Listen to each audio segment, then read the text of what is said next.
All right, today we're going to be tearing down the 5.3 LS-based truck engine out of my race car. So follow along and see a step-by-step process of how to tear this thing down to nothing. We're going to start with the accessories. If you couldn't tell, these are not stock accessories, they're aftermarket, so this is going to be a little bit different for a stock engine. Basically, we have a F-body water pump, ICT billet, adapters, and then a BMW power steering pump that is crudely bolted to an ICT bracket, so it's a little bit of a pain to get off, but we get her off, take off the ICT bracket.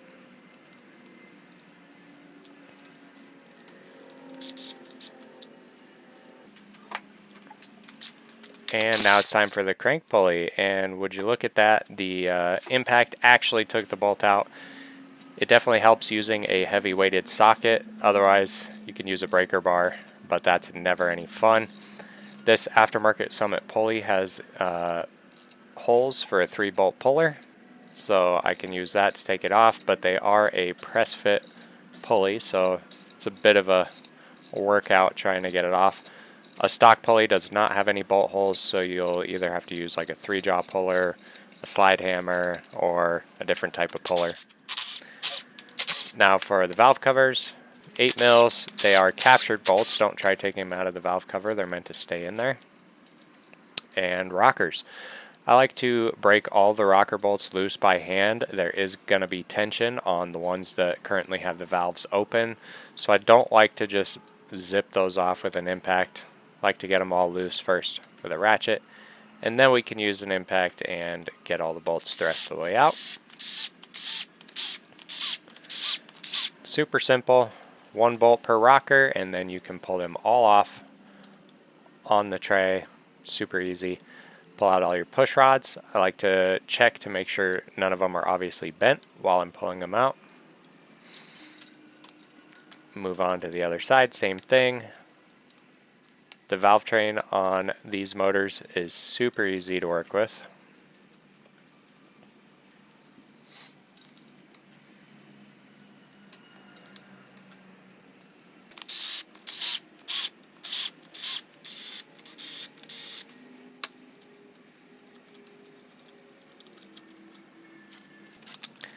And once we have the rockers off, we can start busting the head bolts loose. Now it's a lot easier to not use a tiny little 3/8 ratchet, but I was being lazy and didn't want to go grab a breaker bar. There is an ideal order in which you loosen these bolts so that you don't potentially warp or crack the head. Again, I like to break them loose by hand and not just zip them off with an impact.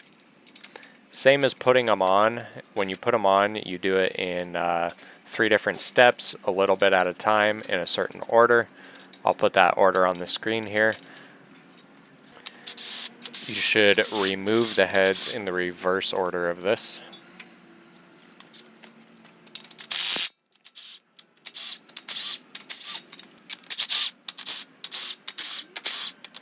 Once they're all loose, then just zip them out. And you can see I forgot to take the push rods out. No big deal, we'll grab them now. Ignore that copper spray from my head gasket. It was a temporary hope this works kind of deal. But you can see I took out the lifter trays. They just have 1 bolt each, and then the lifters are underneath. Use a magnet to get those out. Mine are kind of stuck in there. They didn't go in very nice either when I built this engine. This engine was a not a good engine to start with. We just kind of threw it together and hoped it would work. If you don't care about the lifters, you can go ahead and grab them with some pliers, but I want to reuse these lifters, so pulling them out with a magnet is the safest way. You just kind of have to work them up and down. And now with a breaker bar, we'll take off the other head.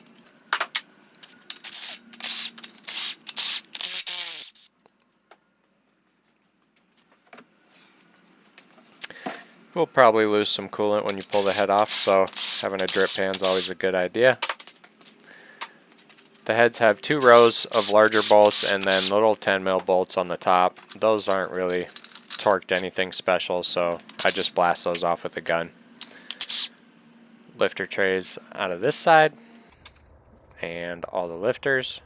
Again, not as easy as they should have been to get out of there, but we did get them all out without any damage.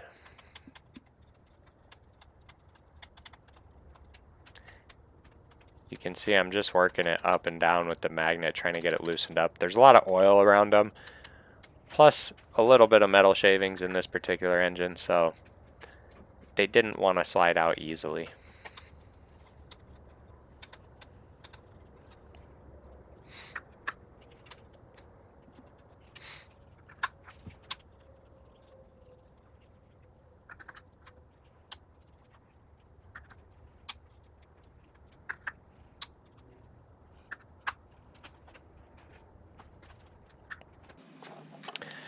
And next up, we're going to take the knock sensors off. These connectors are not the easiest. They're not that bad. The problem is the actual knock sensor itself is porcelain where the connector connects to it. So very easy to break, as you can see. I'll show you here in a second, but yeah, we broke that one. The way the connector works is you squeeze it from both sides and it releases the opposite sides. Managed to not break the back one. Now we will take the knock sensors out, because those do have to come out before the valley cover can come off.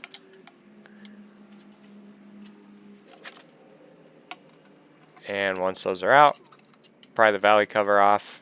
Most of the time, there's not really a lot of need to take the valley cover off unless you're doing a complete teardown, sending the block off to get washed and machine work done and all that. But we get that off, flip her over, time for the oil pan. Easy enough, as is almost everything on this engine. That comes off, got to wiggle it around the pickup tube. And you can see all my rod bearing material in the oil pan. This engine lasted all of about 3 hours. Like I said, it was not in good shape to begin with. We just hoped it would last one event. It did not. So take the pickup tube off, and then the windage tray. Again, super easy, just a bunch of nuts and bolts. And you can see the missing rod bearing. Those were really bad. There was no bearing left whatsoever on cylinder 1. Next, we're going to take the front timing cover off with the seal. Take our cam gear off, just 3 bolts. On this particular engine, some of them are single bolt. I like to run those bolts back in. Some people use water pump bolts that are a little longer to give you more leverage for pulling the cam out. And then you have 4 bolts pulling for the cam seal plate, which does have a rubber O-ring on it, so good idea to replace that while you're in here. Once that's off, you should be able to pull the cam out. Now, there's lots of videos about pulling cams out. It's really not hard. I've done it a lot of times. You just have to... Basically, the tricky part is getting the weight at the back of the cam lifted so that it slides straight out through all the bearings. And this one did not want to come out. And again, I'm assuming it's due to all of the bearing material throughout the whole engine, which kind of seized everything or reduced tolerances enough that it did not want to slide out. So don't recommend it. Don't know how else you would do it, but I ended up just using a slide hammer, giving her some light little taps to pull it through each bearing. Actually ended up pulling 2 of the cam bearings out of the block with the cam. But after a lot of effort, we did manage to get it out without any damage that I could see.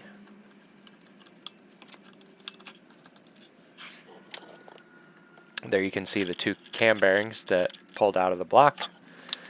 Good thing this motor is getting a complete rebuild anyways. Take off the oil pump, super easy again, and the timing chain. Now the starter. Behind the starter you have your crank sensor. It has one bolt and then it's held in with an O-ring, and if it's been in there for a long time like mine, it's kind of an effort to get it off. Same thing with the cam sensor on top.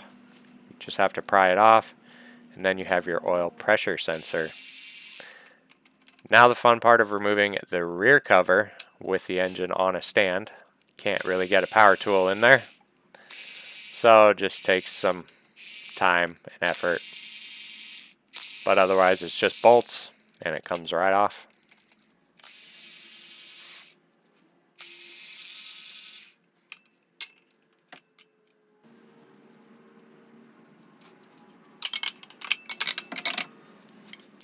And then we'll flip it over and start working on getting the rotating assembly out. 2 bolts for each connecting rod. They should come off fairly easy. And then just push the piston down through the cylinder. Comes right out. And do that for all 8 pistons. Make sure you have your bearings. Sometimes they stick to the crank, sometimes not. You can see all the damage that the rod caused to the crank, having no bearing in there or slapping around. Crank's probably ruined. Might be able to turn it and use oversized bearings, but it's a 5.3. I can get a whole new bottom end for dirt cheap. So yeah, get all the rods and pistons out. Make sure you have all of your rod bearings accounted for. Don't leave any on the crank.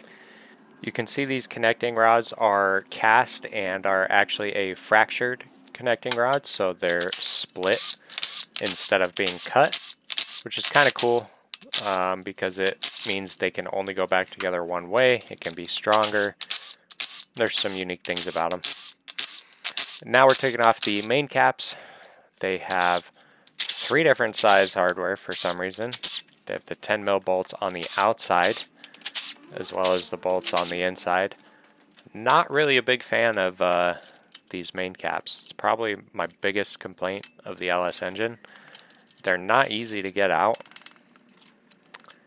And I don't know if anyone has a tip or trick for better ways for getting them out, but yeah, they're wedged in there pretty good. Probably wouldn't recommend using a pry bar, but again, this motor is trashed and I'm not too concerned. I was pretty careful though. I don't think pry bar is doing any damage where I'm prying. And then you can take out your crank. Make sure you get all the bearings out. You can see this bearing was stuck in the block. Not sure why, but yeah. Well, there you have it. The engine is fully torn down. We did have a few challenges like getting the cam out and things of that nature. Due to this engine being blown up and having metal throughout the entire thing, those metal shavings kind of seized everything up. But not a big deal. We got it all torn down. Obviously, I did not tear down the heads yet. I will be doing that in a future video. So if you guys want to see that, make sure you stay tuned.